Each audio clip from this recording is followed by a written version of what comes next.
Hacemos aplicaciones para móvil, tanto para Android como para iPhone, iPad y para Windows Phone, que es lo más nuevo que hay ahora. Hacemos aplicaciones tanto propias como para clientes. Entonces el proceso es muy distinto si la aplicación es nuestra como si es para cliente.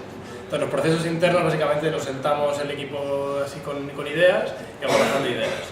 La mitad os podéis imaginar son descabelladas y se descarta en el momento, la otra hacemos la lista, vamos a mirar qué hay, qué existe ya, existe casi todo lo que pensamos está hecho.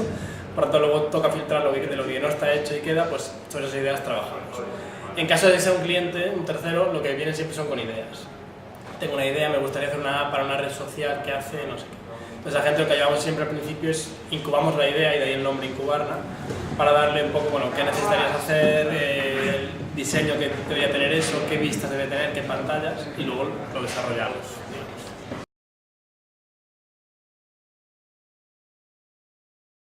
Cuando empezamos también fue cuando vino el Mobile World Congress.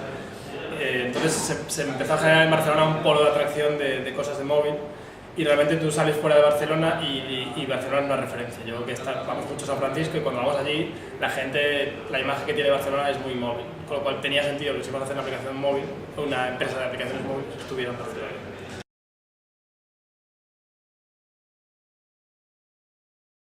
Bueno, el afinador de guitarra lo que le hicimos fue añadirle el año pasado el componente social. Ahora mismo, aparte de afinar tu guitarra, tú puedes grabarte lo que estás tocando con tu guitarra, compartirlo.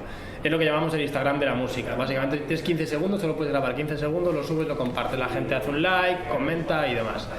Luego tenemos Let's Talk, que Let's Talk es el típico intercambio de idiomas, de yo quedo con alguien que habla francés y yo quiero aprender francés y hablo catalán, pues al revés, quedamos en un bar para hablar, lo mismo, pero con aplicación. De forma que tú en la aplicación abres la aplicación, dices qué idioma quieres aprender, qué idioma hablas y ves gente alrededor de ti en el mapa que hace lo inverso que tú, ¿no? Que quiere aprender tu idioma y habla. Entonces quedas con ellos para hablar y la gracia es que la aplicación incluso te traduce los mensajes. O sea, yo quiero decirte algo a ti en francés, yo no sé francés, lo escribo y la aplicación me lo traduce y me lo lee, de forma que yo puedo practicar eso. Es otra de nuestras aplicaciones personales.